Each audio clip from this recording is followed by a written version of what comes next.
لساتك قاعد؟ ليش ما رحت على شغلك ها؟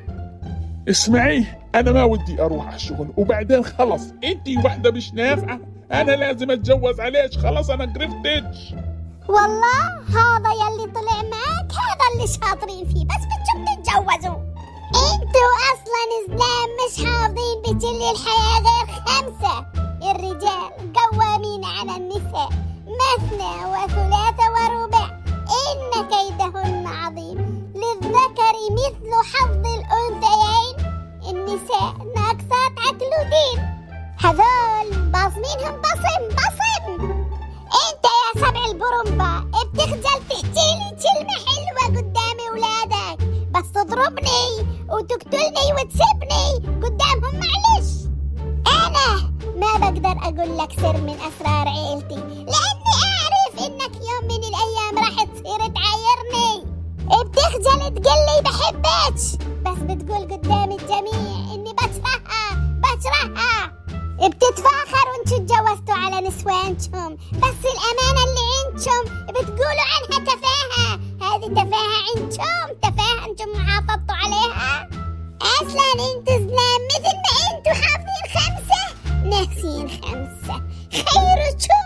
خيركم لأهله ورفقا بالقوارير، واستوصوا بالنساء خيرا، وما أكرمهن إلا كريم، وما أهانهن إلا لئيم، ولن تعدلوا ولو حرصتم. يعني انتوا عندكم الحب حرام والسب حلال، والعادات واجبة، والعبادات جائزة، والمرأة عورة، والزلمة سلطة. انتوا يا زلام لو تروحوا تحللوا دمكم بالمستشفى هذه يلي براس الحارة بيطلع او بدي اتجوز 4.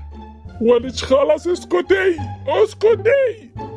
انا يلي شو خلاني اقل عقلي واحكي، مش لو ضليت ساكت احسن لي. وجينا لفقرة الأسماء، وقبل فقرة الأسماء فضلا وليس أمرا ضيفوا حبايبكم واشتركوا بالقناة وفعلوا زر الجرس ولايكاتكم. وين لايكاتكم؟ يعني أنا أزعل، وبعدين تعليقاتكم الحلوة مثلكم.